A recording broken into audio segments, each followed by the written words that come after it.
Então essa questão ele quer que a gente calcule o volume do tronco dessa pirâmide e você pode perceber que a estratégia que eu vou adotar aqui é usar a pirâmide inteira. Então eu completei aqui o desenho, tá? Então vamos lá, o que eu vou fazer aqui? Olha só, para calcular o volume desse tronco, vou chamar de V de T, você concorda que se eu pegar o volume da pirâmide maior, que é a pirâmide aqui completa, vou chamar de V grande, e retirar dessa pirâmide pequena, Vzinho, o que sobra é o tronco, tá? Então se eu pegar o volume dessa pirâmide e tirar o volume dessa, o que sobra é o volume do tronco que eu estou procurando. Então eu vou guardar essa relação aí. Inclusive a fórmula, aquela fórmula lá complicada de memorizar, ela vem dessa relação aqui, tá certo? Bom, mas eu não vou usar a diferença entre dois volumes diretamente. Aqui daria para fazer isso. Ele forneceu elementos que dá para a gente chegar e fazer essa diferença entre os dois volumes, da pirâmide grande e da pirâmide pequena. Quando a gente está lá em geometria plana, a gente está estudando semelhança de figuras planas, a gente estuda bastante semelhança de triângulos. E quando a gente quer comparar um triângulo com outro, a gente pode fazer ampliações ou reduções conservando os seus ângulos. E aí você vai ter figuras semelhantes. Então eu posso dobrar as medidas dos lados de um triângulo, de uma outra figura, de um hexágono, de qualquer outra figura, e tem uma proporção estabelecida entre esses dois elementos. Se eu dobrei, a minha razão de proporção, ou a minha taxa de semelhança, taxa de proporcionalidade, é igual a 2. Mas eu poderia triplicar, eu poderia dividir pela metade também, eu poderia aumentar 50%, que é multiplicar por 1,5. Então, a nossa razão de semelhança, a gente costuma chamar de uma letrinha. Eu vou chamar de K. E essa ideia, ela se amplia para 2 e 3 dimensões. Cuidado, tá? Porque quando você, por exemplo, dobra as medidas lineares de uma figura geométrica, não significa que a área dela vai ser dobrada também. Cuidado com isso, tá? Como é que a gente pode alongar esse nosso raciocínio? Quando eu faço a razão entre duas áreas de superfície, de dois sólidos, essa razão ela fica elevada ao quadrado. Ora, por quê? Porque agora eu tenho comprimento e largura. E cada uma dessas dimensões foram multiplicadas por K. E aí K vezes K fica K ao quadrado. O volume, que é o nosso caso aqui, do nosso problema, quando eu faço a razão entre os volumes, agora essa minha proporção ela fica elevada ao cubo. Por quê? Agora eu tenho 3 dimensões, eu tenho comprimento, largura e altura. E cada um deles foram multiplicados por K. E aí eu vou usar essa estratégia aqui. Ou seja, eu tenho que procurar qual é esse meu valor de K. E aí eu vou à figura. Olha só, na figura, por exemplo, essas bases são paralelas, né? E aí a aresta dessa base aqui é 4.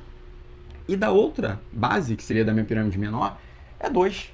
Então significa o seguinte, então se aqui é 4, aqui é 2, as outras medidas lineares também são a metade. Então se eu pegar, por exemplo, a altura, tem que ser metade da altura da pirâmide grande. Se eu pegar, por exemplo, esse lado aqui da pirâmide, tem que ser metade do lado todo da pirâmide, tá certo? Então, meu K é igual a 2. E eu vou substituir aqui. Ou seja, a razão entre os volumes é igual a 2 ao cubo.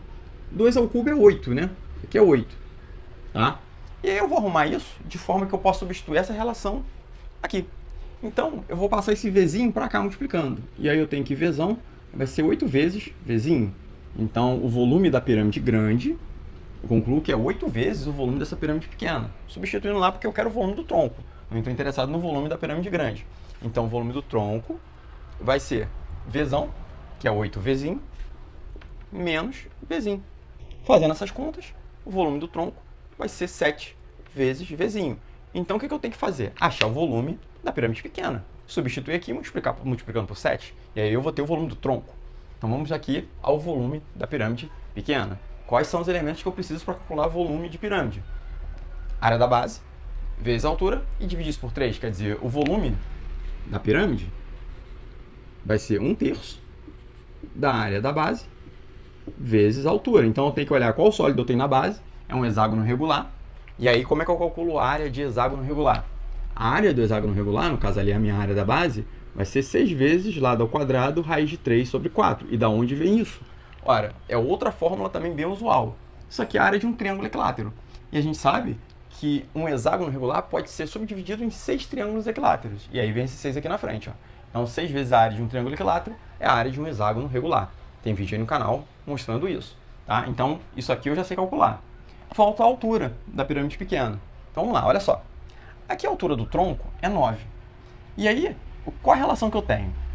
Essa altura aqui tem que ser metade, né? Já que a relação aqui esse aqui é 4, aqui é 2. Então isso também vai se estabelecer para as outras medidas lineares. Então essa medida aqui tem que ser o dobro dessa. Ora, aqui não é 9. Aqui tem que ser 9 também. Por quê? Olha só. Agora a altura da pirâmide grande é 18. E aqui tem que ser a metade, 9. Então a altura da pirâmide pequena, 9. Então calculando ali, o volume vai ser 1/3 da área da base. Como é que é a área da base? 6 vezes o lado 2 ao quadrado multiplicado pela raiz de 3 sobre 4. Vezes a altura, que a gente acabou de concluir que é 9. Tá? Vamos fazer essas contas aí. Tem coisas ali que eu posso simplificar, tá? Por exemplo, ó, 4, 2 ao quadrado é 4. Então eu posso cortar esse 4 daqui com esse 4 daqui. Eu posso simplificar esse 3 também. Aí eu escolho ou divido 9 por 3 ou divido 6 por 3. Eu vou escolher dividir 6 por 3. Aí sobra um 2 aqui em cima. Ou seja, o meu volume ali que sobrou vai ser 2 vezes 9, 18, multiplicado pela raiz de 3. Então o volume vai ser 18 raiz de 3 centímetros cúbicos. Esse é o volume da pirâmide pequena.